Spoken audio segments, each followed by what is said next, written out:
what's going on, y'all? T-Bob here. And Jake as well. And you're about to watch a little OTB LSU. We're going to give you all the latest, greatest between LSU football, baseball, women's basketball, softball, and everything in between. Bottom line, if you want to talk Tigers, keep it locked, subscribe, like it. Coach, looking good. Glad to have you. Thank you. Appreciate it. Good to be with you guys. Yeah. How's it feel to be the master of ceremonies, kicking everything off? I love it. I love it. You know, it's kind of, take two strikes, hit to right, get it on base and let the big guys drive it in and let them be the news stories. Yeah. I'm going to get in and get out, and I'll see you guys at the lake.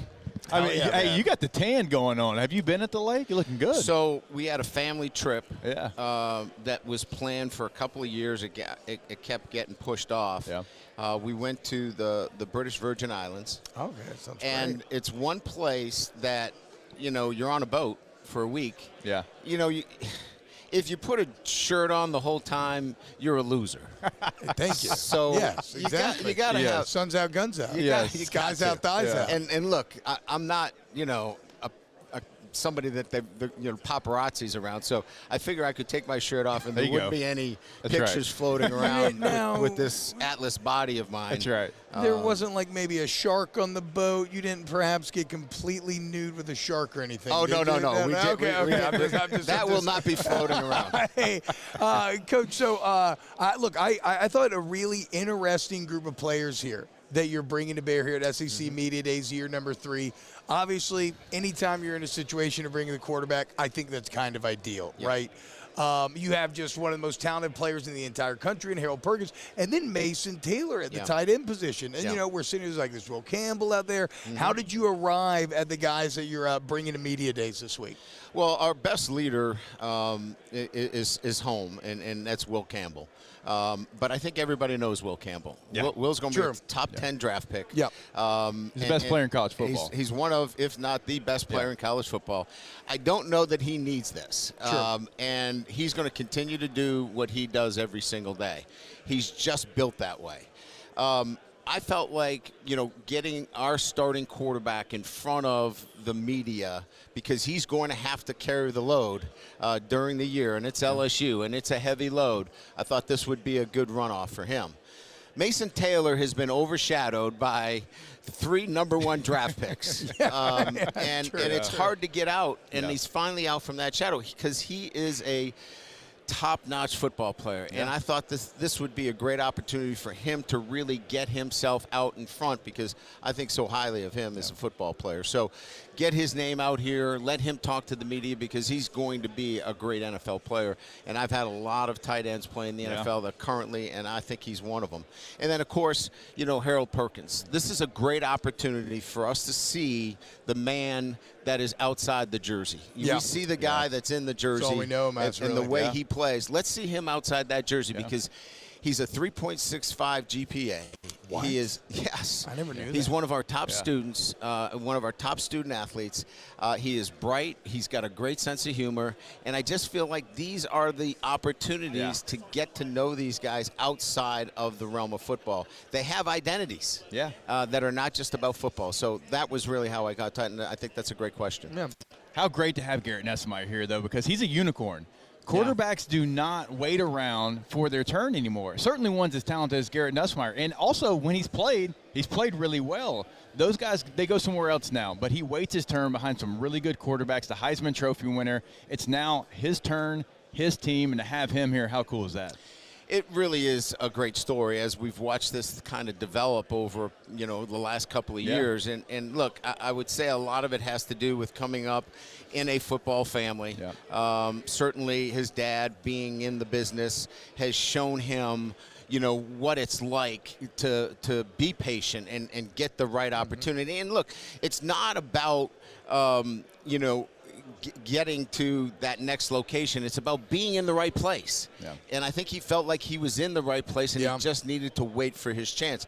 Now he's got 2 years of eligibility. He's got a football team that has been building and building, and now he's got the controls to this offense. So it's been fun to watch, and he's been leading in a fabulous manner.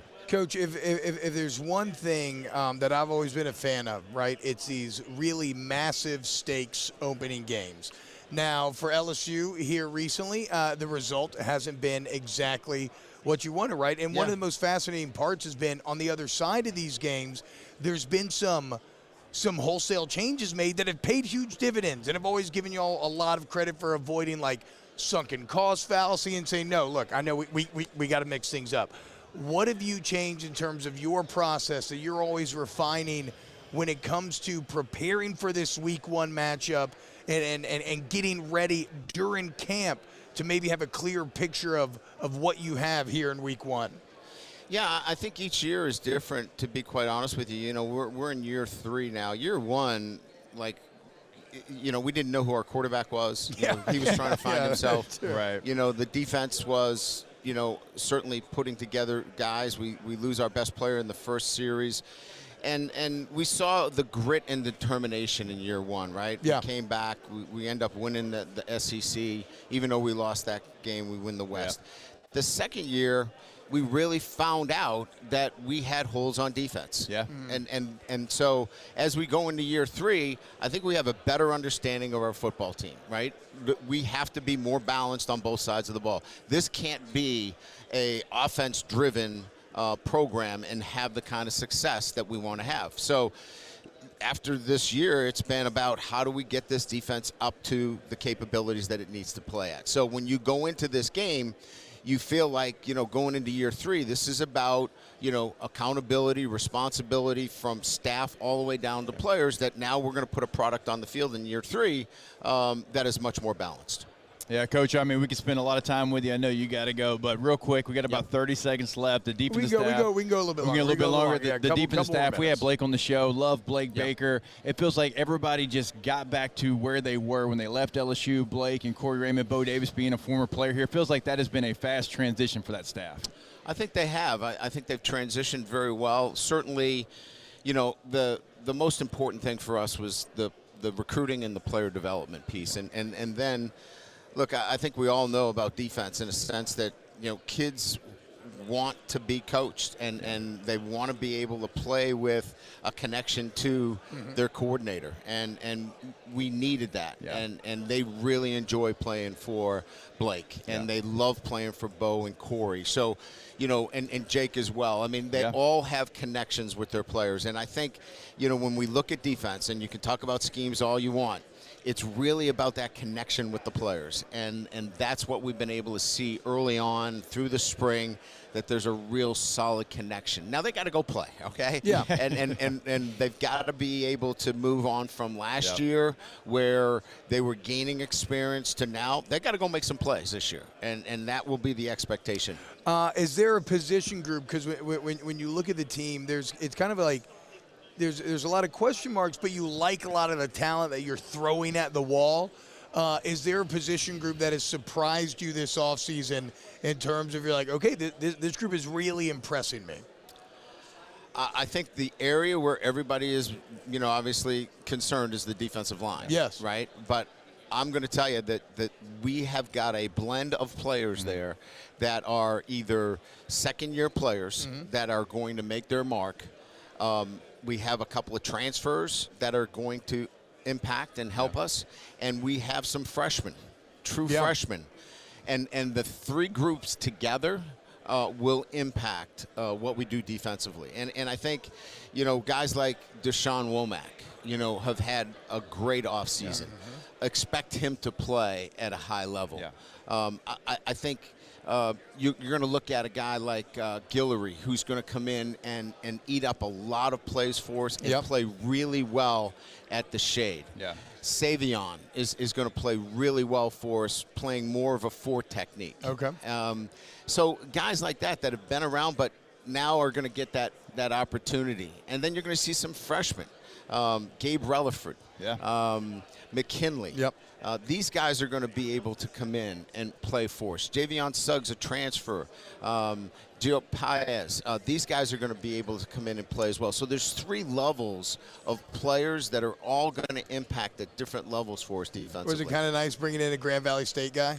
You know, we weren't necessarily looking, but when it came down to what made sense for us in terms of what we were looking for. It just worked, and there was some. We were familiar. My son transferred from Grand Valley as well, and they were really they were best buddies. Oh, no way. And so we had the character reference. Yeah, probably got a real assessment of the player. We had a real assessment of a kid that wanted this opportunity, and Bo loves him. You know, he'll do anything for this opportunity in which he was given. So we got the right fit there, and so it's worked out really well. Hey, last one for me, Coach. You talk about freshmen being able to play, like, 10 years ago when T-Bob was playing, when I was playing, when you were, coaching 10 years ago, that was kind of unheard of. And you'd say that, but just like, can a freshman really help us? I feel like freshmen are so much more ready to play now than they've ever been before. Is that because they're early enrollees? Is that just because where we're at in college football? Because it does feel like they have a better opportunity than we did when we were playing. I think it's all of that. I think it's high school NIL. I think it's 3 years and I'm done. It's no longer 4 or 5 years. Redshirting's something that doesn't happen really. No, it's I'm going to play. It's crazy. I think that's part of it, and I think the mid-year enrollment. I think if you add up all those three things, there is a sense of responsibility that they feel that when they come in. I've got freshmen telling other guys that have been playing here, you better watch out, I'm going to take your job. Wow. And you know how that is as an upperclassman. Yes, exactly. You go like, that sometimes starts a fight at the rack. Yeah, absolutely. Which is okay if it's done the right way. Good. That's right. You want a little bit. You want a little bit, but you got to back it up too, right? Yeah. But that kind of, I think, bravado, as long as it's backed up the right way, is what you're looking for within your program. Because I love when the young guys are pushing the veterans. Absolutely. Because that is a good mix within your program, and we're getting a little bit of swear, we signed a 5-star running back every year that I was a starting running back. Can we not sign one of those guys this offseason, please? Can't be complacent. Coach Kelly, cannot thank you enough, man. I know this could be a crazy day for you doing this all day. This is good to be with you. Thank you so much for stopping by. Appreciate Thank you for leading off. Wow, Jake. What incredible takes. I mean, those guys, they're just the best. I think so. And if you think so, again, hit the like button, subscribe, ring the bell so you get notifications when we post every single day here on OTB LSU.